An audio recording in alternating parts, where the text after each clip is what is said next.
Welcome to the Big D streams. Here we are. This is it now. Take two. The Big D has gotten a little bit used to this new format that he's trying out here on his new stream. And yeah, we've got a lot to talk about tonight. We certainly have indeed.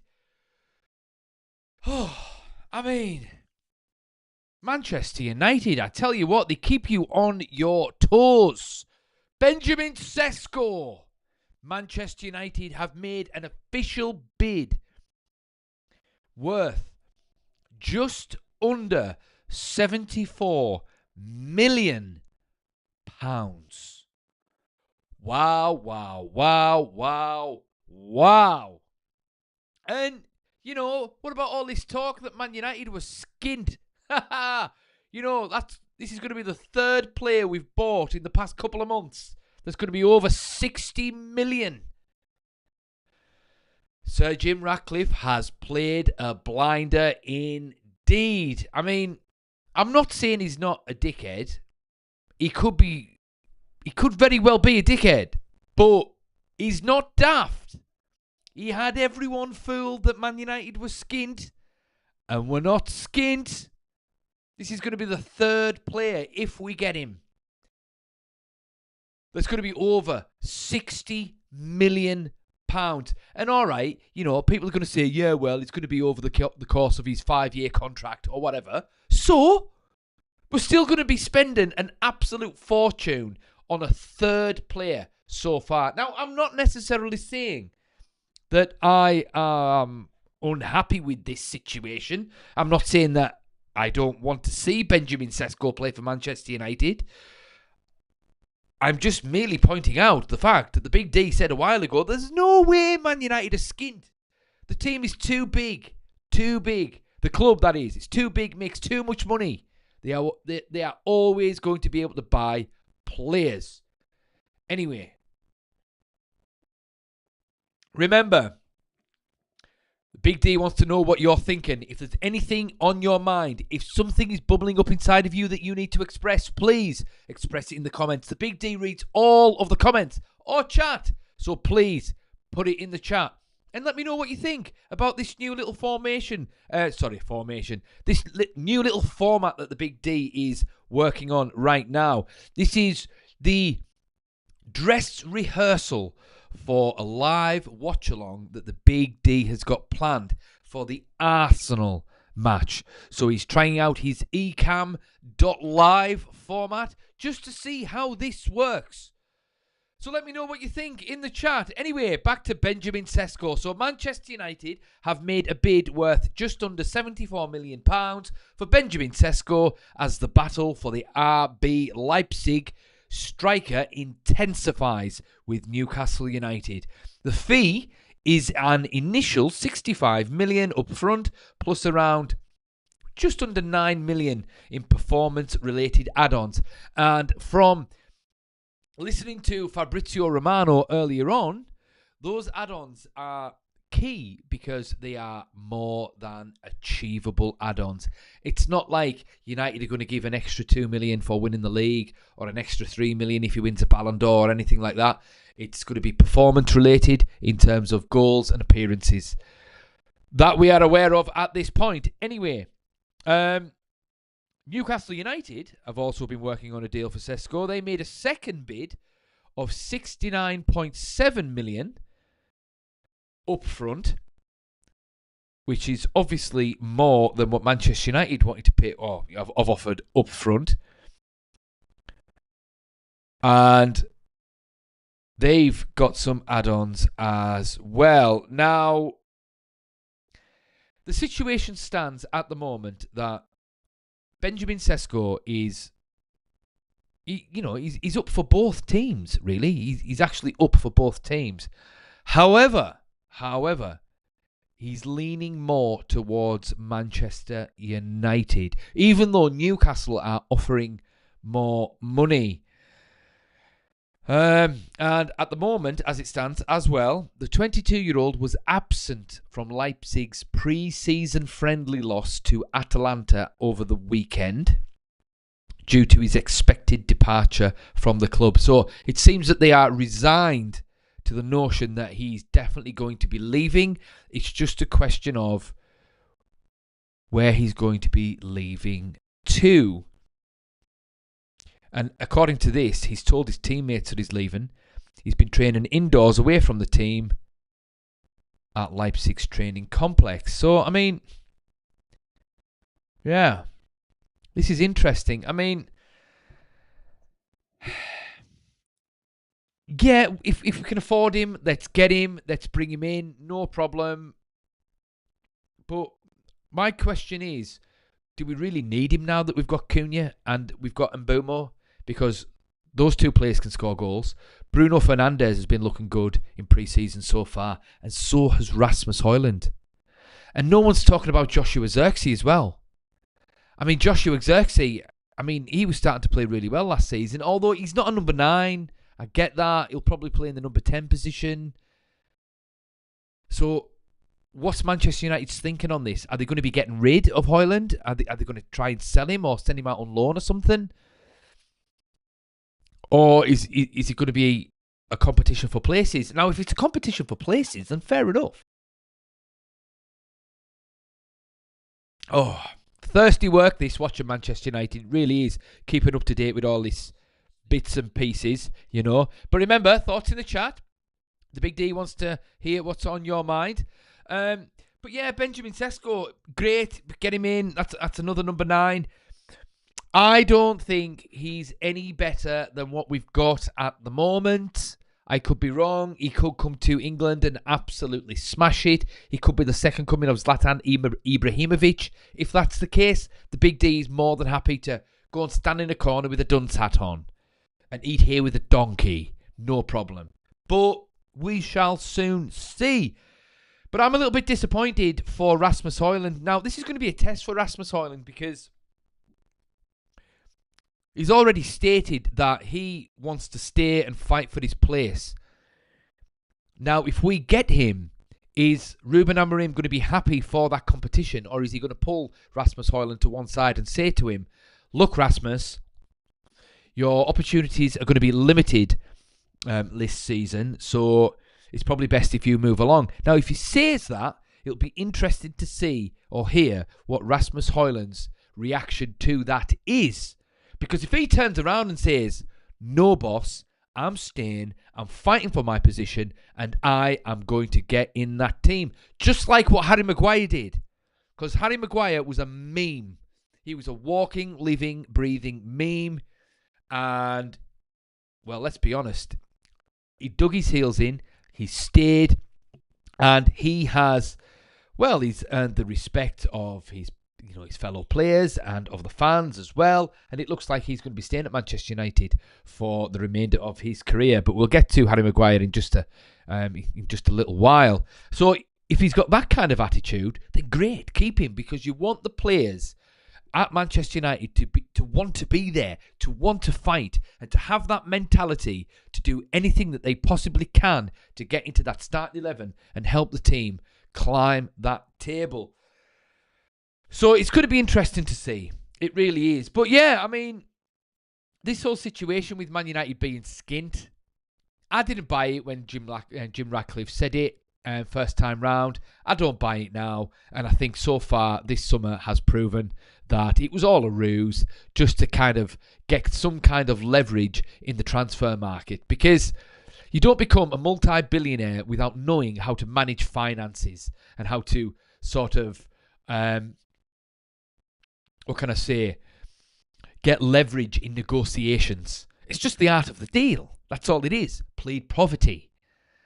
And then, you can start by lowballing the person that you're negotiating with. For example. And in this case, I think Sir Jim Ratcliffe has played an absolute blinder. Blinder. You might not like him, but he's not daft. He's certainly not daft.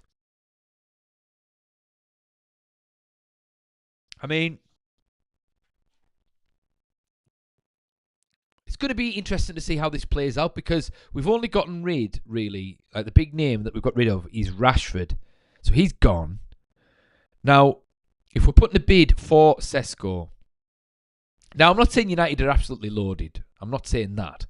But if we've put a bid in for Benjamin Šeško, that means that they must be confident they're going to get rid of Sancho, Garnacho, Anthony, Malacia. Yeah, it just makes sense that they just haven't announced it yet, or it's sort of pending or something like that, because they wouldn't have the confidence to be able to put that kind of bid in unless they knew that they could afford it, right? So it'll be interesting to see how this plays out. Borussia Dortmund, apparently, they're keen on bringing Jadon Sancho back to Germany. I think that's a good move all around. If there's one club that he's consistently done well at, it's Borussia Dortmund. He did really well first time round, which earned him his move to Manchester United in the first place. And also, he did really well the second time round when he went there on loan and he took them to a Champions League final. Or at the very least, he contributed to that run to the Champions League final. So, and also, apparently, he's willing to take a pay cut to go back to Germany, which is fantastic. Great. Fair enough. So maybe that deal is pending and that is going to facilitate the Sesko deal, or at least grease its wheels just a little bit. And let me just have a little look at the chat. Who are we talking to? Bang Bang. Nice to hear from you, my friend. What you saying? If you need one player to take a penalty and your life literally depended on it, who would you pick? I know who I would pick, unquestionably, CR7. Well, who else would it be, Bang Bang? Who else would it be, mate? CR7. Do you know, that is a good question. I would pick Ruud van Nistelrooy, my friend. Ruud van Nistelrooy is who I would pick.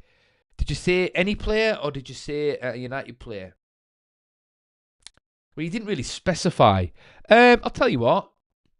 I'm going to change my answer because I've seen Ruud van Nistelrooy miss penalties before. The player that I would pick would be Alan Shearer. Yes. What else is saying? Bang Bang Pack for life. And by the way, young CR7 set up the goal that Darren Fletcher scored when we beat an extremely good Chelsea 1-0. And he scored 2 goals at Highbury when we beat Arsenal 4-2. Yeah, I have never once said Cristiano was not brilliant. I've never once said that at all, ever.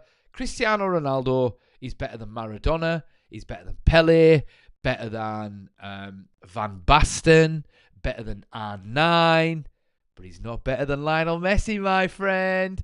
What else she saying? Saudi did that. He was ineffective big games as a young player. Debunked. And also, Mr. Rooney, it's better than Thierry Henry. Talking about not doing it in big games. Mr. Overrated Thierry Henry. Yes, Bang Bang, you can come back at any time, my friend. But yeah, as ever, everyone that's watching, please, thoughts in the chat. Please join Bang Bang in the chat. Tell me what's on your mind. If you've got something that you want to express, please express it. What do you think of this Sesko deal? Do you think it's good? Do you think it's bad? Do you think we need him? Do you think he's overrated? I mean, we're going to be paying... What does it say? Let me just have a little quick look again. So we're going to be paying £74 million for an unproven commodity in the Premier League. Now, he does look good. He does look good. And the stats suggest that he has made the most of the opportunities that he has had in the Bundesliga, despite having a weak team around him. Now, if you put him in a team with players like Mbeumo and Cunha and Bruno and Mount and Dalot and Diallo and Xerxes and Dorgu and whoever else creating opportunities for him, you never know, he might be a 30-goal-a-season striker. We don't know. But the point is, he's unproven. And should we really be paying £74 million for an unproven commodity like Benjamin Šeško, when I'm sure we could get Dusan Vlahovic for cheaper? And he's been offered to Manchester United again this week. But Manchester United made it perfectly clear to Juventus as per the footballing media, that their priority is Benjamin Šeško at this point. But you never know. Sesko could choose Newcastle. We shall see. But it seems as well, I just need to point out that RB Leipzig, despite the fact that Newcastle are offering more money up front, they are more than prepared to allow Benjamin Šeško to decide where his future lies. Flying Højlund. Anything is an improvement over Højlund. My mental health cannot take his smile anymore. Ha ha ha. Oh, Flying Højlund. That's a bit harsh on Rasmus Højlund. I mean, the whole team was crap last season. I mean, there was only Bruno and maybe De Ligt that were actually any good last season. Diallo as well, fair enough. But more often than not, everyone was crap. So, and he's still a young guy. I'm going to stick up for Rasmus Højlund because I think there's a player there. I think this coming season is a defining one for him because he's been here long enough to get used to playing for Manchester United, and now Rúben Amorim has had enough time to work with him, and also he's going to be having so many creative players around him, and if his attitude is right, I think he's a 15 Premier League goal a season striker. I genuinely do. If he's not, then fair enough. I'll be the first one to admit I was wrong. But Rasmus Højlund, I think there's something there. He just needs help. He needs assists, and he needs to get into the positions that he needs to get in to have the best chance of scoring goals. What else we saying? Bang bang. Bigger, faster, stronger player. I think he's better than Messi, mate. Opinions. That's why I love football. I'm assuming you're talking about Cristiano Ronaldo. Bang bang. And what I was trying to say earlier, bang bang again, is that I was debunking the idea that he was ineffective in big games as a young player because a lot of people have the idea. Yeah, okay, bang bang. That's fair enough, bang bang. I totally appreciate that you love Cristiano Ronaldo. Most Manchester United fans do. This is not a hateful YouTube channel towards Cristiano Ronaldo. In fact, I celebrate Cristiano as one of the best players of all time and the second best player of all time. But bang bang, tell me what you think about the current team, about Rasmus Højlund, about Benjamin Šeško, about Mbeumo, about the pre-season games, about Manchester United now. We can't keep on living in the past. Cristiano has gone. His time is up. Flying Højlund, 4 Prem goals is an absolute embarrassment. Needs out. Yes, it's crap. I agree. But I reiterate, everyone was crap last season. But he did score 15 goals the season before. So he can do it. So let's see how he does in a team that's more stable. That's all I ask. One more season for Rasmus Højlund. If he's still crap, then fair enough. Sack him off. But we need competition for places. So if we're going to have Højlund and Sesko battling it out for that number 9 position, then great. Great. And you never know. The competition might be the making of him. Bang, bang.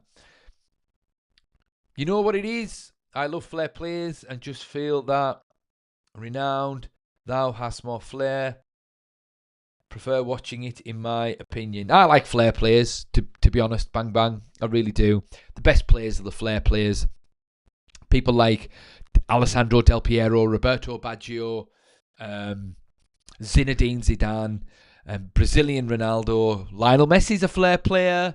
Bruno Fernandes is a flair player. You know, these Rolls Royce types of players. They're the ones that people pay their money to watch. Anyway, thank you for those comments. Anyone else, please, thoughts in the chat. Now, on to something interesting about Harry Maguire. Apparently, as it stands here, Manchester United have rejected multiple approaches for Harry Maguire this summer. It is said that United have turned down at least 5 approaches, and it suggests that the interested clubs have been told that the likelihood is that the 32-year-old will extend his stay at Old Trafford and will spend the rest of his career at the club. Now, his current deal is said to expire next summer, and it is said that he's keen to remain at the club.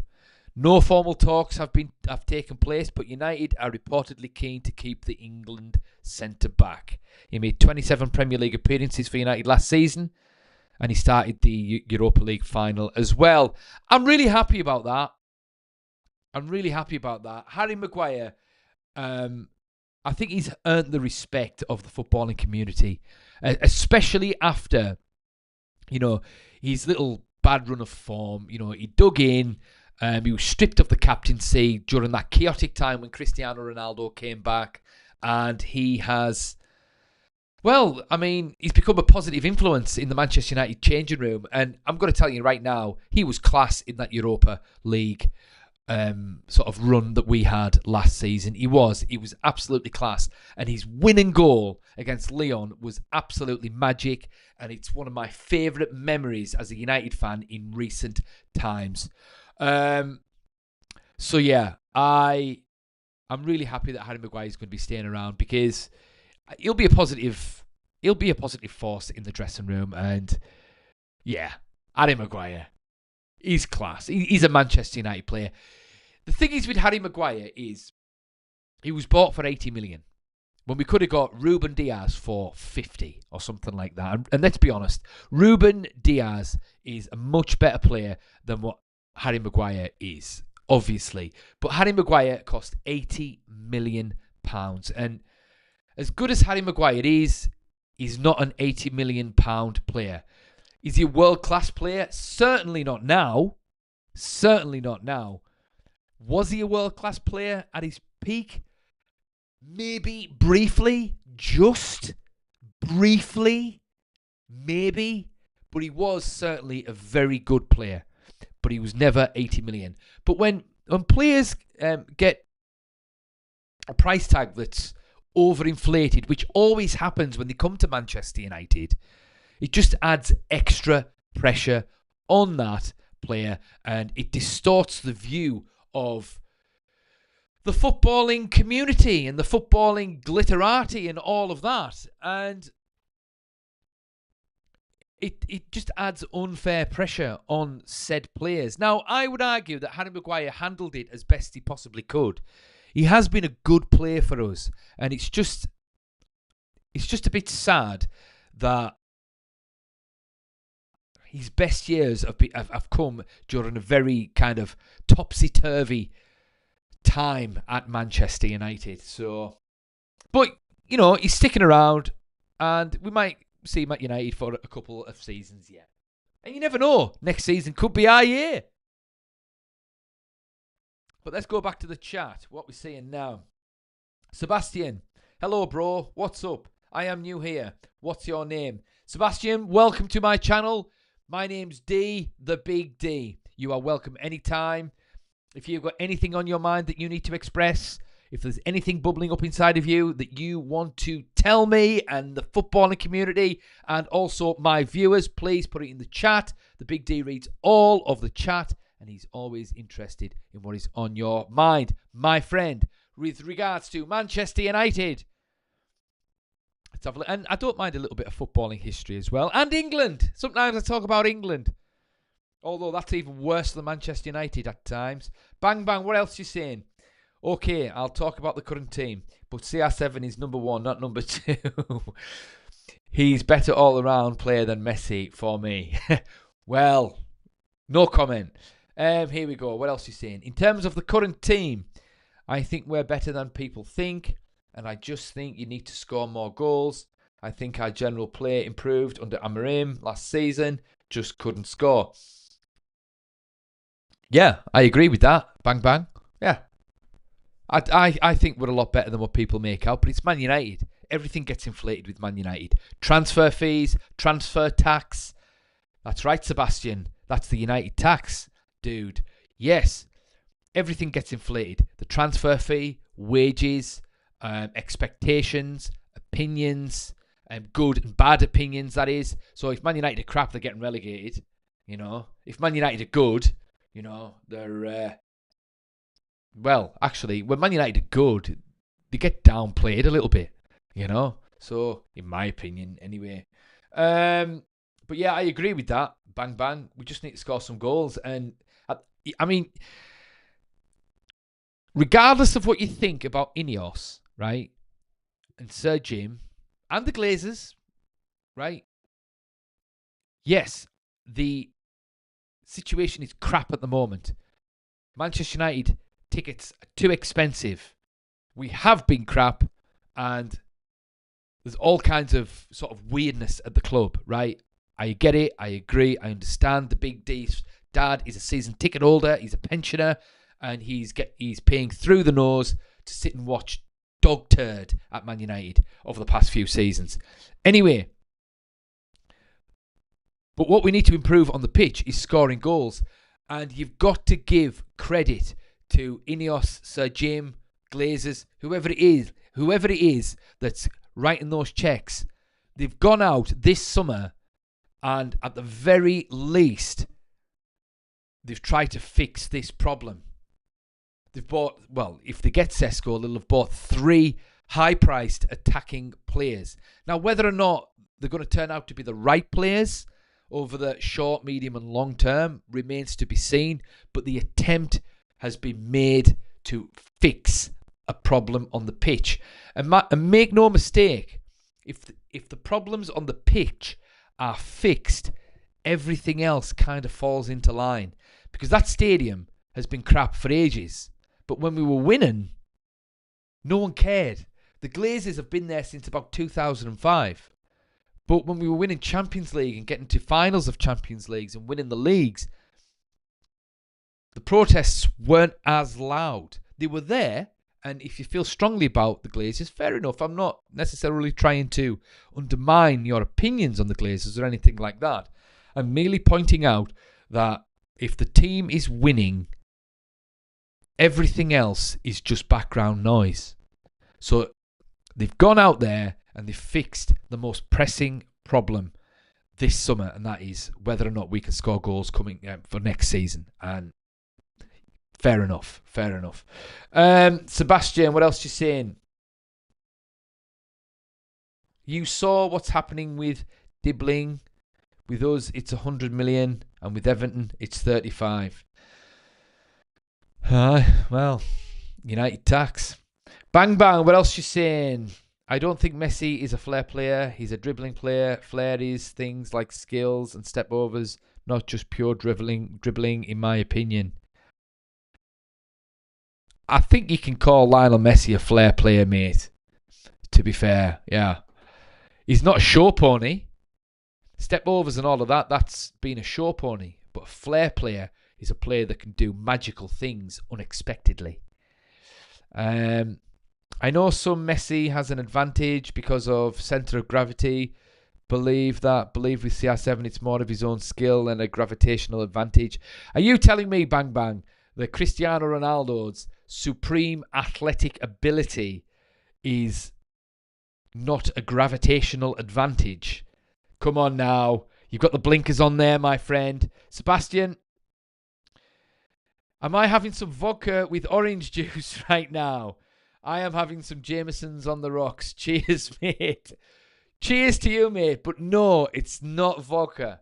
It is just good old-fashioned orange juice. OJ. Not Simpson. The juice. That's what they used to call OJ. The juice. But no, it is orange juice. But cheers, Sebastian. Nice to hear from you.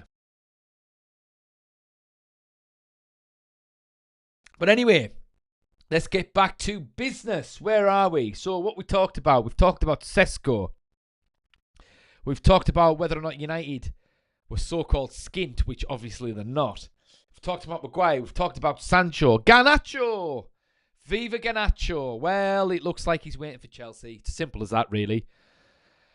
Thereafter, Xavi Simons and Alejandro Garnacho. So, I mean, that's basically it. I mean, Alejandro Garnacho has got his options to go. He's had his options to go to Saudi.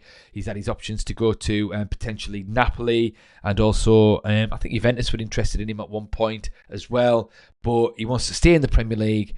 And it looks like Chelsea is the favourite for Alejandro Garnacho at this point. Yeah. Alejandro Garnacho. Well, I think he's overrated. I'll miss singing Viva Garnacho because it was a class song to sing, especially when I had my dad's ticket in the Stretford End. But I don't think we're going to miss him too much, to be fair. I think getting a nice little tasty fee from Chelsea for him will be ideal. And hopefully, if we can afford Sesko without actually having sold Sancho or Garnacho or Anthony or Malacia, but then we do sell some of them and we do have some extra cash, then I hope we are going to go out and get the next most pressing position sorted, and that is goalkeeper. Now, I made a video about Donnarumma. It's on my channel. Just have a look. It's all there. Everything I want to say about Gianluigi Donnarumma is on there. All I'm going to add now is I just hope that he's not using Manchester United to get a new contract at PSG. That's probably the most likely scenario. He's using United as a bargaining chip. And I don't blame him for that. Although I would point out that there is a possibility that he might come to the Premier League based on the fact that he has won everything he can realistically win with PSG, and he's still young, and he might want a change of scenery. He might want to prove it in the Premier League, and he might want to be. Will he be? No, he won't be the first Italian goalkeeper because we've had an Italian goalkeeper. We had Massimo Taibi. I remember that. I was at that game and I was actually right behind. For people watching, Massimo Taibi, have a look on YouTube. Matt Letizier, he took a weak shot at him, and it was one of his early games, one of his few games, that is, Massimo Taibi. He tried to catch it, but it somehow trickled between his legs and rolled into the net. And we ended up drawing 3-3 with Southampton at Old Trafford. And I was at that game, and I was right behind that particular goal. And he was an Italian goalkeeper. And he weirdly got the man of the match at Anfield when we played Liverpool. I think it was after that game as well. But anyway, we've had an Italian goalkeeper. Chelsea have had an Italian goalkeeper, Carlo Cudicini. But there have been so many great Italian goalkeepers over the past. But the great ones have never played in the Premier League.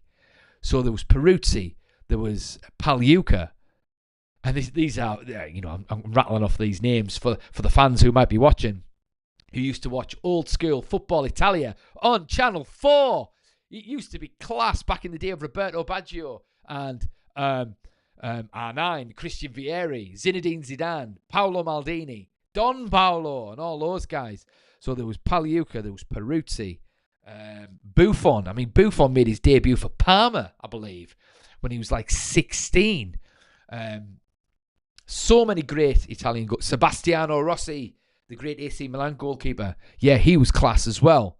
So Toldo. That's right, Sebastian. I'm just looking at the chat here. What else are we saying? Who else is talking? Where are we at here? Sebastian, what are you doing? Okay. Yeah, okay. Well, we'll get to that in just a second. But yeah, so hopefully we can get one of the great Italian goalkeepers playing in the Premier League, and hopefully he's playing at Manchester United. So yeah, let's see what happens. Let's see what happens indeed. But let's go to the chat. Sebastian, what you saying? I hope this serves us a good lesson, mate. Serving such bad characters with so much power and dough. People are negative, but seems our way of doing business drastically changed recently. Yeah, I agree. I think, personally, so far, Ineos have done really well in the transfer market so far.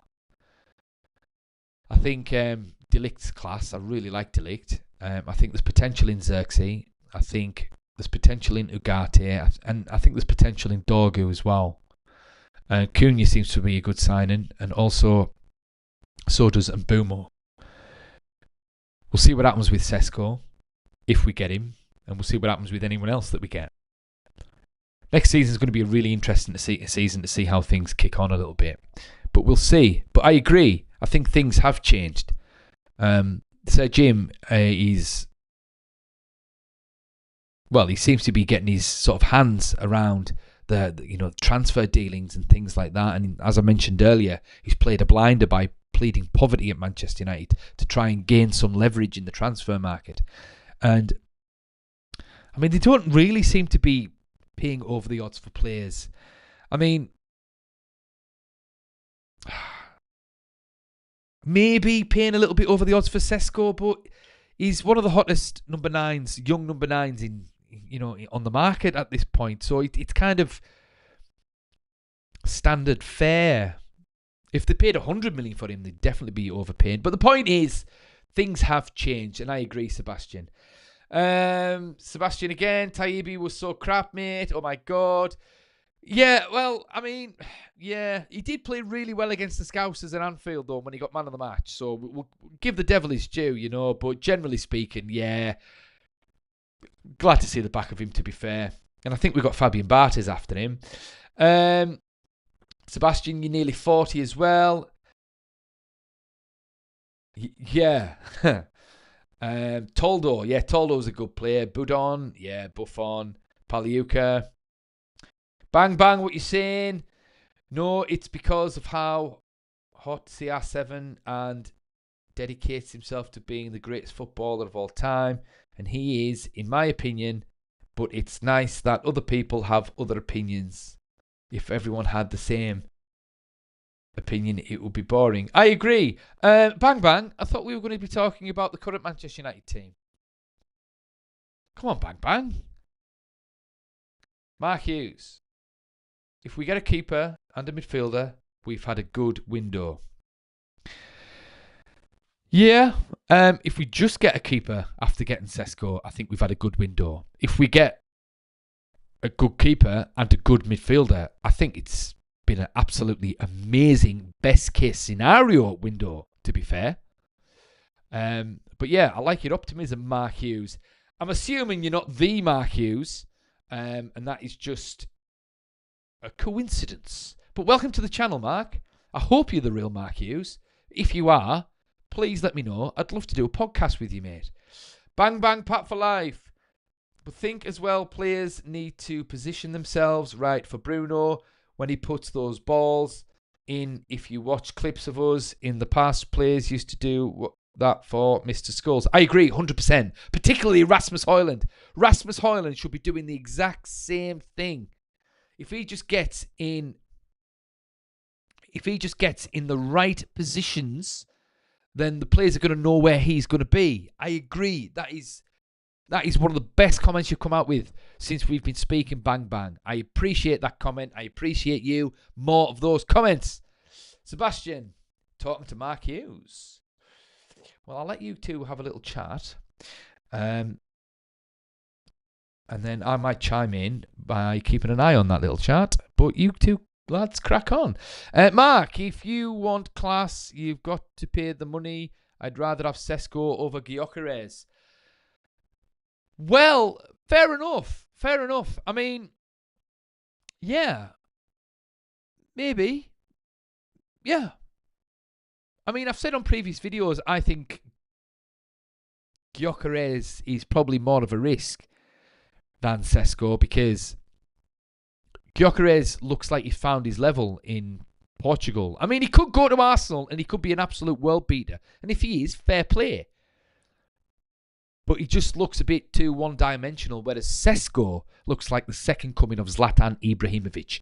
If he can play as well for Manchester United as he did for Leipzig and maybe score 18 goals next season, and like they're all worldies, and a couple of those goals against big teams, then that would be absolutely amazing. And he would have been worth it. And he'll be a darling of the Stretford end. So, yeah, great.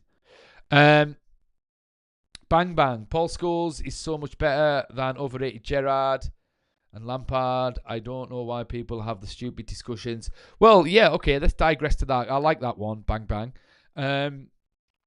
The thing is, people always compare those three players. The thing is, those three players are three different kinds of central midfielder. Paul Scholes was a deep-lying playmaker at his best, who used to just sort of dictate how the game was ran. Steven Gerrard was a box-to-box central midfielder. So he had a tireless engine. He could tackle. He could score. He was like an old-school Roy Keane, Brian Robson type player. Okay, Frank Lampard was more of an attacking midfielder, a straight-up attacking midfielder. He wasn't great in defence. He didn't have the sort of the magic that Paul Scholes had, but he was more effective than those other two players in terms of goals and assists. So they were actually three different kinds of players. Now, Paul Scholes could have played with either one of those, but it needed to be Scholes and one of Gerrard and or Lampard. But you couldn't play Gerrard and Lampard in the same team in central midfield because, well, obviously it just didn't work. But anyway, that's for an England stream. But yeah, good comment, Bang Bang. If he was used Friday, England potentially would have won at least something potentially. If he was used Friday, I'm not sure what you mean by that, Bang Bang. Mark Hughes is Lammers by and David Luiz on loan. Okay, fair enough. Some of these chats are really interesting. Bang Bang Pack for life. Ronaldo is better than Messi. I think that's what you want to hear. Yeah, I agree, Sebastian. He wants me to admit that Cristiano is better than Messi, but he's not. He's not. I'm sorry, Bang Bang. I'm going to die on this hill.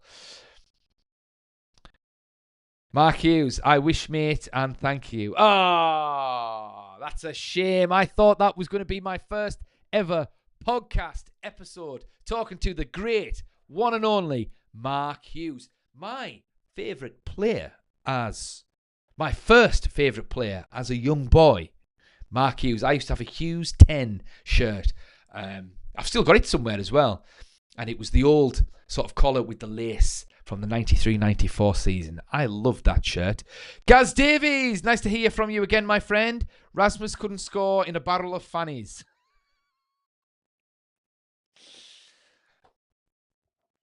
Fair enough. Bang Bang. I get accused of me and Manchester United bias so much. Don't help myself, I do. Some people say that playing Rasmus is like visiting a brothel and not scoring once in a night. Oh my God. Face green, smiling. Yeah. Okay. So we're talking a lot about not being able to score in brothels and barrels of fannies. That's harsh on Rasmus.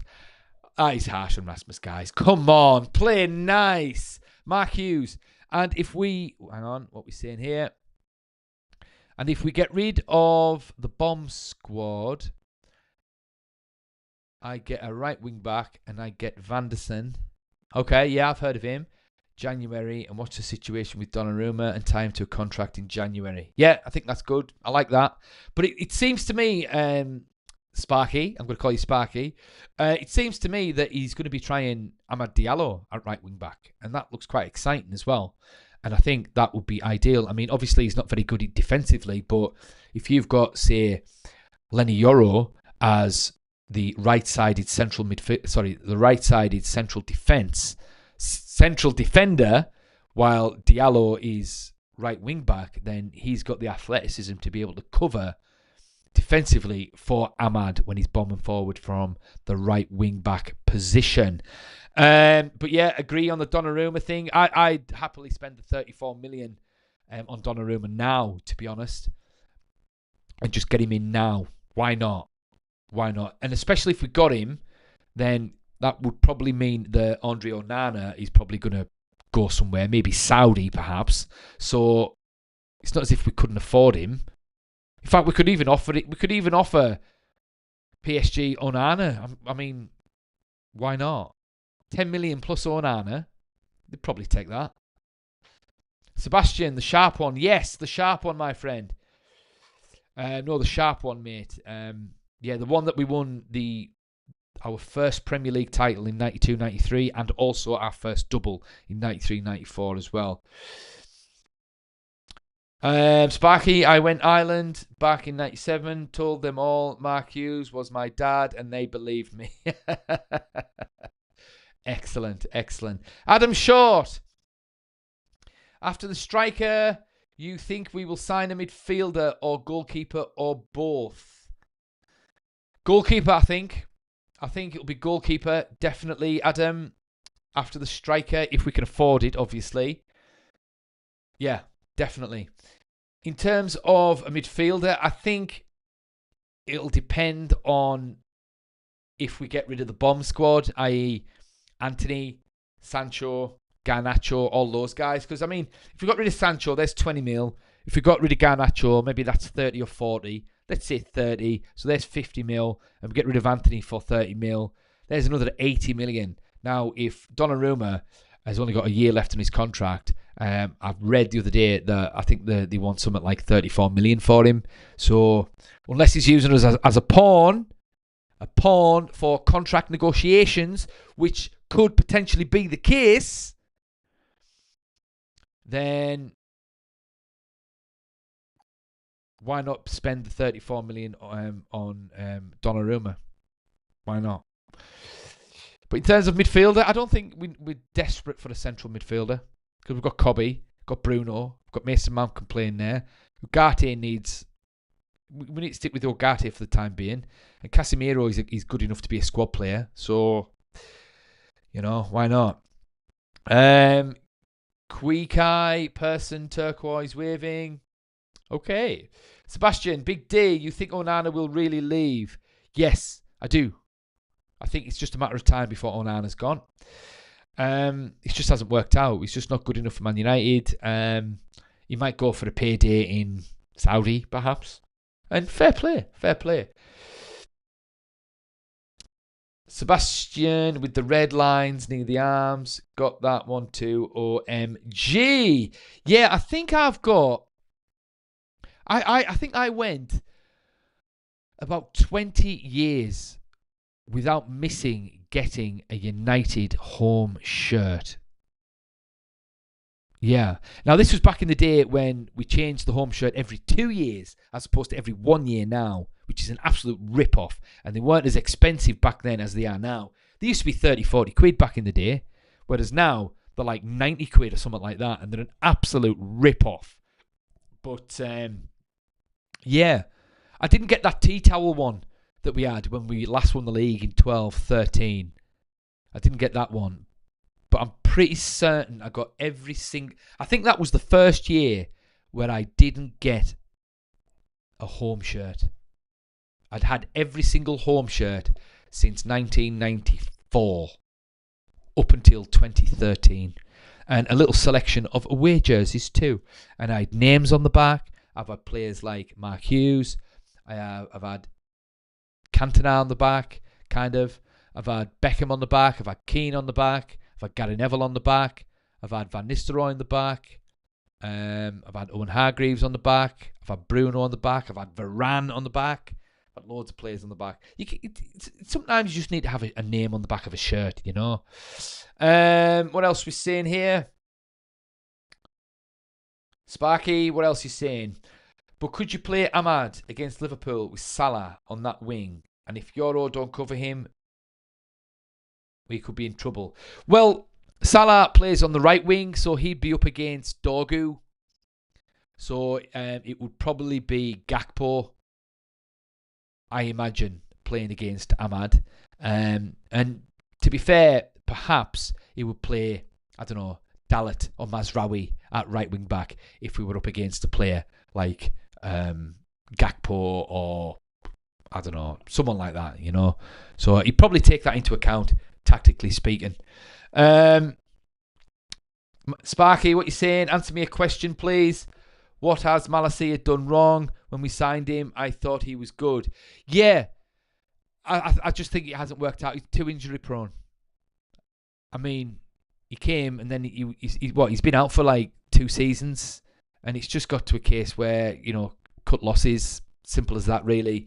Omar Barada has brought with him, and he brought this from Man City, he's brought with him an absolutely ruthless attitude, which I actually quite like, and that is, whenever Man United sign a player, they've got 1, maybe 2 years to perform, or else they're out. Simple as that. It's cutthroat. And I think that's fine. I honestly think that's fine. Because we've had too many bluffers at the club, too many injury-prone players like Martial and Pogba and all these guys. Talented players, but what's the point of having a talented player that never plays? I agree. There was a lot of promise with Malacia. I humbly agree. But he's just too injury-prone, so it's probably best that he goes elsewhere. Maybe in a league that's not as physical. And maybe he can sort of pull himself together and maybe kick on. So I don't necessarily think he personally did anything wrong. It just hasn't worked out. And he's just made of glass. And I'm sick of players coming to Man United who are made of glass. So it is what it is. Sparky again. He got a couple of comments here. Onana reminds me of a volleyball player. Always palms it back into danger. Yeah. And he was bought to be the ball-playing goalkeeper. And I would argue that his ball-playing ability isn't any better than what David De Gea's was. So, I've always been of the opinion, call me old school, fair enough. Goalkeepers are there to use their hands primarily, and they are there to stop the ball going in the back of the net. That it's not about diagonal, long-range passes, to put it on the head of a striker so he can score a goal. No. It's to stop the ball going in the back of the net. And Onana just doesn't do that. If anything, he puts the ball in the back of the net. He might as well play up front for the opposition side. I drop him at the airport myself or swap him for a keeper we've been linked with at Atalanta called Carmichetti. Good keeper. I've never heard of him, Sparky, but I'll have a little look, see what his crack is. Bang, bang. But you can't be any worse than what we've got. Bang, bang. Now, what I was seeing is, if he was used properly, England might have won something. Sorry, I have to speak the words into my phone because my spelling is bad. I have autism. All right, okay. Fair enough, my friend. Fair enough. To be fair, mate, I didn't think you had autism. You've spoken very clearly, very succinctly, and very articulately. Considering, I'm assuming, seeing as you're Portuguese, that English is not your native language or not your natural language. So I didn't think there was any kind of ism there at all, my friend. But I would ask that we stick to current events at Manchester United, like Sesko, the team, Rúben Amorim, or at the very least, throw in a little bit more of that in your comments, bang, bang. But I'm happy to read what you say. But where do you think Manchester United can finish this season? I think we can actually finish in the top 4. I think so too. Yeah. I think if all of the players that we've got in the current squad play to their potential and put the effort in, or, no, I'm going to rephrase this. If everybody in Manchester United's squad all give maximum effort, then talent will shine through eventually. And if they do that, then there's no reason why we cannot easily finish top 4. Personally, I think we're just as good as Arsenal. I know Arsenal finished a lot higher than us last season, etc., etc., etc. But they've a more settled side. But if we can sort of bed the new signings in, we get Sesko in, and if he performs, which is always a big if, fair enough, and especially if we can get a good goalkeeper, then there's no reason we can't finish top 4. No reason at all. We're better than Newcastle as well, I'll tell you that. Better than Spurs, certainly. Who else is there? City? Well, City are a different kettle of fish. But yeah, top 4, no problem. But we'll see. We'll see. Sebastian, what are you saying? Positives right now, but our midfield still weak. I don't think it's as weak as what you might think there, Seb. Cobby's a player, and if he can stay fit, and if Ugarte can kick on, and if Casemiro can chip in as well, and hopefully if Mason Mount can stay fit, then I think there's some potential there. Bang Bang, think that Chelsea and Man City might be tired from playing in the Club World Cup. Think we have to take advantage of that. I totally agree. Absolutely. Yeah, this hasn't been spoken of enough in the media. Man City and Chelsea are going to be absolutely knackered next season. And, we're not. And plus, they're also going to be playing in the Champions League as well as the League Cup and the League. So, and Man United don't have any of that. So, well, obviously they've got the League and the Cups and all of that, but they haven't got the Champions League is the point I'm making. So, Man United are going to be more refreshed. They're going to have a pre-season. And they're just going to be knackered. So that can only be a plus for Manchester United, where we could potentially finish in the top 4 easily. Sebastian, got exposed versus Everton. Who got exposed versus Everton? Cobby? I'm not sure. Please clarify, Seb. Bang Bang, and we have to beat those two teams. This season, it might be the key to top 4. But believe that Man United should always aim to win the league. Yeah, I agree. I don't think we're quite there yet in terms of winning the league, but certainly top 4. Oh, English is your first language. I'm a mixture of a few things, actually. Half Maltese, have a little bit of Portuguese in my family, but have grown up, in the UK. Fair enough. Fair enough, Bang Bang. No problem. It's just that you're always talking about Cristiano. And you love Cristiano. And is that a Portuguese top you've got in your picture there, mate? I just naturally assumed that you were Portuguese, my friend. Seb. That's all right there. You're talking to Bang Bang. Hughesy. Onana tried to copy Edison and can't do it. He looked good in that Champions League final. Leverkusen need a keeper. Let Onana go there. Yeah, absolutely. No problem at all. I agree with that. Seb, I think Sesko has already chosen us. As previously it was reported. Yeah, I agree with all of that. Yeah. If every play, Hughesy, if every play gives 110% like Cooney does, we win the league. Shit or bust for Mount this season. Yeah, this is a big season for Mason Mount, definitely. Okay, so someone new, Classic Zoot. Who's not making top 4 if we do? I don't see Arsenal or Chelsea not making it. Probably a 6th place finish this season, to be honest. Well, the top 3 is most likely going to be one of Arsenal, Liverpool, or Man City. So it's going to be a shootout between us and Chelsea, probably. Now, I know Chelsea are world champions, but I think that's just mainly because PSG were absolutely knackered. I don't see Chelsea being that much better than us, and I don't see Arsenal being that much better than us as well. So, if we make it, I think it's probably Chelsea that we make it over, to be honest. That's my opinion. But, that's depending on whether or not we put maximum effort in. If we put maximum effort in, we can beat anyone in that league. It's just whether or not we can do that on a consistent basis. That's the trick. Bang Bang. I know you love CR7. Portugal. Yeah, I actually ate biologically Portuguese, but have a lot of people that are Portuguese that are. Okay, fair enough, my friend. Hughesy, when the Premier League get a move on and find them cheating. Okay, I'm not going to repeat that word. Let's keep this clean. This is a family channel, even though it is 11:45 at night with 115 charges. Fraudiola be off. Yeah, well, who knows what's going to happen there? I mean, they should be penalised.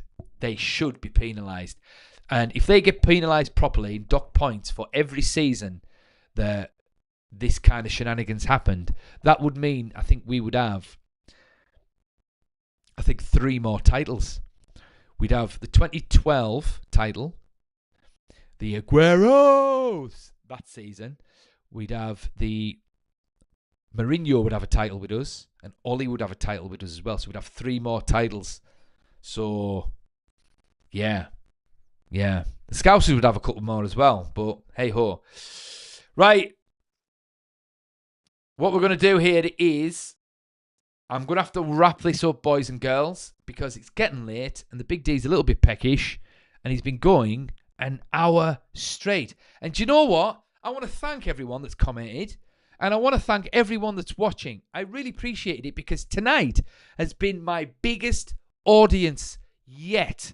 So I thank every single one of you who has commented, who has watched, who has liked, who has shared, and who has subscribed. I appreciate you. And remember, please, as you can see, I talk to everyone in my chat. I really enjoy chatting to everyone in my chat. If there's anything on your mind, if there's something bubbling up inside of you that you need to express, please express it in the chat. The Big D reads all of the chat, and he's always interested in what is on your mind. I'm going to read a couple more, but we're going to wrap this up.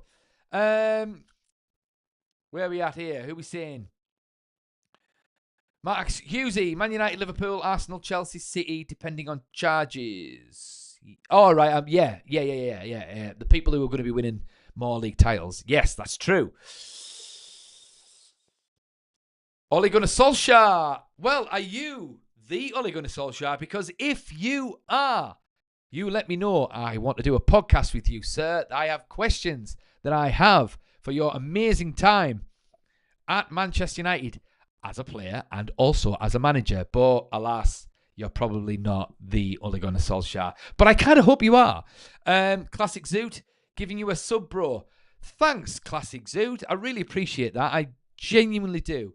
You are welcomed on this channel. I appreciate your chats, your comments, your questions.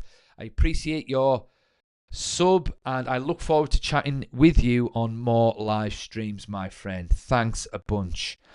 Gaz Davies, fact is, with the backing and signings they're giving Amorim, we have to hit top 4, Europe at the very least. Let's be realistic. I 100% agree, Gaz, and I have predicted that Rúben Amorim has got until October to drastically improve Manchester United, to be fair. So he's got until then. But I've got a feeling we're going to do well this season. I mean, I've been watching some of the pre-season games and we look feisty. We look fit. We look at it. We look hungry. Bumo looks good. Cunha looks good. Bruno looks good. Even Højlund looks good as well. I mean, it just looks the business. But we need a goalie. We definitely need a goalie. And I really hope Højlund stays. Apparently, United value him at 30 million. I'm telling you now, if Man United were willing to do a deal on Højlund for 30 million, if I was any other club in the Premier League, I would pay that money in a heartbeat, because that's a bargain for Rasmus Højlund, because I stand by this opinion, and I think this coming season, if he's given a fair shake up front, I think we'll see a different player. But we shall see. Classic Zoo, what you saying, Edison or Højlund for CM in this team? Personally, I wouldn't have any of them, mate. I wouldn't have any of those guys. I've bought Højlund on Football Manager and he wasn't great for me, and I soon shipped him out and got someone else in. I can't remember who it was, but I got someone else in because I didn't like him. Oh, I think I know what I did. I retrained what's his name? Dayot Upamecano, who I bought from Bayern Munich, because he had some excellent stats where he could play as a central midfielder, and I retrained him and he was immense, and I won the Champions League. So no, I wouldn't have any of those two guys. But, you know, good shouts. I'd rather see Kobbie Mainoo be the main man in central midfield this season, to be quite honest. Ollie, little cup there. Lovely. Thank you. Hughesy, thank you all and good night. Yes, good night, Hughesy. See you soon. Ha ha ha. Nice joke, TK. I can't repeat it on this channel because I want to keep this channel clean. But for those that want to read it, there it is. Bang, bang. Okay, right. Do you know what? Where are we at here? What have we got? Bang, bang has got a couple of things to say. Do you know what? There's so many people here. Right, boys and girls, I'm just going to do 2 more comments and I'm going to pick 2 people who I haven't commented on their comment for, just to make them feel welcome. I'm sure you guys understand. So we're going to go with Chris Johnson Adventures. Hi, new sub, supported United 32 years. If Sesko chose United, why isn't there anything from the player? Chris, welcome to my channel. Thank you for the sub. I look forward to hearing from you in the short, medium and long term, my friend. United fan for 32 years. I think that's similar to the amount of time I've supported United. Yeah, I've supported United since 1993. So what's that? 32 years! Snap! If Sesko chose United, why isn't there anything from the player? Well, he probably just wants to sort of do the classy thing and just sort of look at both offers from Newcastle and Man United and then just take it from there. But sources close to the player have suggested that he prefers Manchester United. Okay. I just have this thing with like Man United at the moment. Like Man United, I like that girl that you know is not good for you. You know, she's just so many red flags, you know, and we've all had, well, the boys on this chat, we've all liked that girl who we know is not for us. We know she's just going to be too much trouble. And from a player's perspective, but the fact that we know she's trouble, we still can't resist her. And that's what Man United must be for players nowadays. Like, Benjamin Šeško must be looking at Man United and he must know that we've been crap for ages, but it's Man United and you just can't resist Man United. Even though Newcastle is that steady, stable, loyal girl, we have to go for the dangerous one. Do you know what it is? Do you know what it just reminds me of that, really. I'm digressing. I'm getting a bit delirious. But yeah. But apparently, Chris, he's leaning towards United. All right, is there anyone else that I haven't... let me see. Who else? TK, have we spoken? I don't think we have. Have we? But I'm going to say it anyway. We look hungry, but we also look like Swiss cheese in the midfield and now a year older. Fair enough. Right, that's it. The Big D is off. He's had enough. He needs something to eat. I'm starting to get a sore throat and I need a drink. So, guys, thanks again for watching. It's been an absolute pleasure talking to you. Thank you for being a part of my biggest ever audience tonight. I look forward to chatting to you again this week. I get the sense that there's going to be more news, more breaking news from Manchester United for Manchester United this week. And the Big D will, at some point this week, be streaming so I can talk to you about it. But check out my Insta, check out my TikTok at @TheBigD_TikTok, at @TheBigD_ Insta as well. Also check out my acting channel at @TheDominicHughes_. There's some bits and pieces on there. I'm a classically trained actor as well. So if you're interested in that kind of thing, please have a little look. Otherwise, anyway, the Big D is off. And remember, the Big D will catch you in the next one. Ciao.